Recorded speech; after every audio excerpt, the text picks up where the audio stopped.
So this morning I pulled the card called the meat suit. I laughed at first and then I couldn't stop thinking about it. So we spend our entire lives feeding our bodies, washing them, dressing them, protecting them, worrying about them. But what if we've mistaken the suit for the person wearing it? Today, I don't want to tell you what this card means. It didn't come with a guidebook, so it wouldn't matter.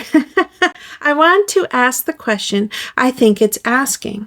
Are you your body, or are you the one experiencing life through it? So before we get into any spiritual interpretation, let's just look at what the artist actually painted. Or I think it's more collaged is the word. Look at the symbols. The first thing that stands out is the business suit. A suit represents identity, so your profession, your status, the role you play in society. But look underneath. There isn't a healthy human body. There's muscle, and beneath the muscle, a skeleton. So strip away enough layers and every one of us looks exactly the same. Then we have the hanger. The hanger exists for one purpose, to hold clothes. So why is the body hanging from one? Almost as if the artist is suggesting the body itself is clothing. If that's true, then who is wearing it? Then I notice the knife and fork. So hunger and survival, and the body constantly demands attention. Feed me, rest me, protect me, heal me. We devote enormous portions of our lives simply keeping this biological machine functioning. So the background, isn't beautiful. It's butchered meat, flesh, and biology. So the artist refuses to let us pretend we're somehow separate from nature. Our bodies are made of the same material as every other animal. Temporary, fragile, mortal. And that's where this card changed for me. It stopped being about death, because you would automatically think the skeleton, right? Death. It became identity. So we say things like, I am old and I am sick and I am beautiful and I am ugly and I am strong. But every one of those statements describes the suit, not necessarily the one wearing it. So spiritually, this raises a question that humanity has been asking for thousands of years. Why would consciousness choose to wear a body at all? If we are more than flesh, then why experience hunger or grief or joy or love or pain or aging or loss? Because perhaps these experiences can only exist inside limitation. Maybe the meat suit isn't a prison. Maybe it's a classroom. I don't think this card is asking us to reject the body. The body deserves care. Without it, we wouldn't experience this life. I think it's asking something more subtle. Have we become so identified with this suit that we've forgotten to ask who is wearing it? So that's the question I'm carrying with me today. If my body is only the suit, who am I underneath it? Rather than answer the question intellectually, let's ask the cards, because I want to know what this question is trying to teach me today. Let's grab some cards. I've been doing this one lately, so let's keep doing it. That's the Somnia Tarot. So we're going to do a 3-card spread. Card 1. What part of my identity have I mistaken for my true self? So this will uncover where the meat suit has become confused with the self. Okay. We have the Page of Swords. We're going to go through all these. Let me get them out so I can look at them. Card 2. What experience is this humble human life trying to teach my soul? So this shifts from focus of who am I to why am I here? Not me, the meat suit.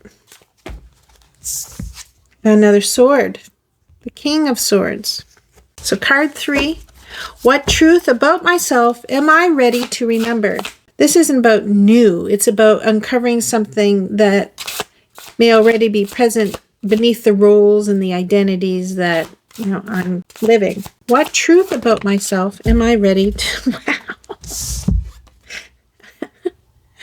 The King of Coins. Oh my gosh. 2 swords, 2 kings.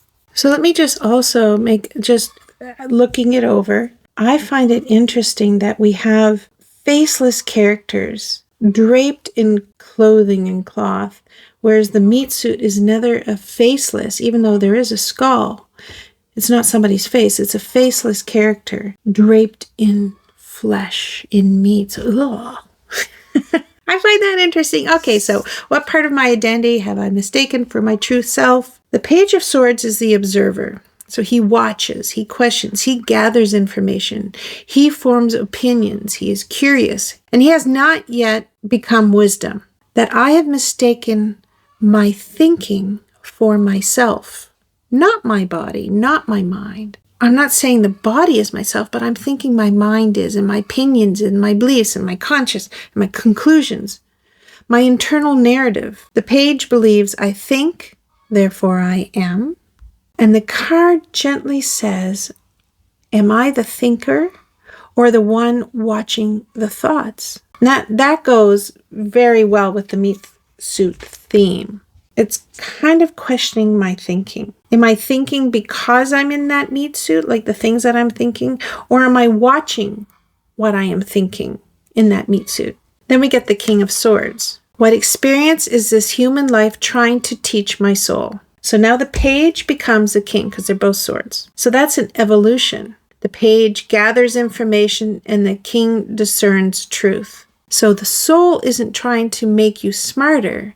It's trying to make you clearer. The king cuts away illusion. He separates fact from assumption. He isn't ruled by emotion or impulse. And he says, what is actually true? Spiritually, this almost feels like consciousness learning to distinguish from body from self, thought from awareness, identity from essence. So the King of Swords reminds me of a philosopher or a judge. He doesn't simply accumulate knowledge. He refines it until only what is true remains. What truth about myself am I ready to remember? Then we go to another king, the King of Pentacles. The King of Pentacles is the most grounded of kings. Maybe it's not about escaping the meat suit. Maybe it's mastering living in it. What I'm ready to remember is that I need to master living in this meat suit. So the King of Pentacles is like, it's not trapped in the physical world. He uses it well. He builds, he creates, he provides. He enjoys material life without being enslaved by it. So maybe the meat suit isn't saying transcend the body. It's saying don't confuse yourself with the body, but don't reject it either. So the King of Pentacles has learned to wear the suit well. It kind of goes from curiosity to wisdom to embodiment. It's not enough to think about the truth. Eventually, truth has to become the way you live. So it's kind of saying, live fully in this world without ever forgetting that the suit is not the wearer. The dynamic between the two kings is the King of Swords could spend his life in the realm of ideas. And the King of Pentacles says that's not enough. If you've discovered truth, then plant it, build with it, feed people with it, leave something tangible behind. So after years of exploring ideas, this almost says, what are you going to build with what you've learned? And it doesn't have to be business. It could be teaching, your body of work, your videos, the way you live. So it suggests that insight reaches its fullest expression when it becomes something embodied rather than something merely understood. The body isn't the destination, and it's not an obstacle. It's the instrument through which understanding becomes lived experience. So it's kind of saying your thoughts in this world are not the real you. You mistake it for yourself. You put labels on yourself. The king is saying you have to learn how to distinguish you from your body, from your meat suit. And the Pentacles is saying, now that you've distinguished it, now use that body in this world and really become the master of it. You've thought about it. Now you have to live in it. You've distinguished yourself from it. Now you have to live in it. It's not enough to think about it. You have to live it. So when I pulled this card this morning, I thought it was going to be about death, because death. I think it's more a question about life. We spend so much time caring for our body and protecting it and identifying with it and worrying about it that we rarely stop to ask who is actually having this experience. So the cards gave us an interesting answer. It didn't tell us to reject the body or escape this world. It suggests something much simpler and maybe much harder. Question the stories you've mistaken for yourself. Seek what is genuinely true. Then live that truth fully, right here in this human experience. Maybe the purpose of the meat suit isn't to imprison us. Maybe it's to give consciousness a way to learn what can only be learned through living. So I'll leave you with the same question this card left me. If your body is only the suit, who is the one wearing it? I'd love to hear your thoughts in the comments. And do you think we're simply biological beings, or is there something more experiencing this life through us?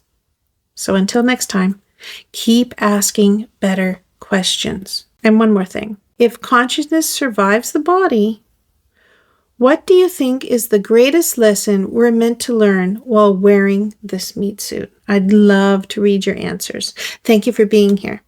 Love you. Bye.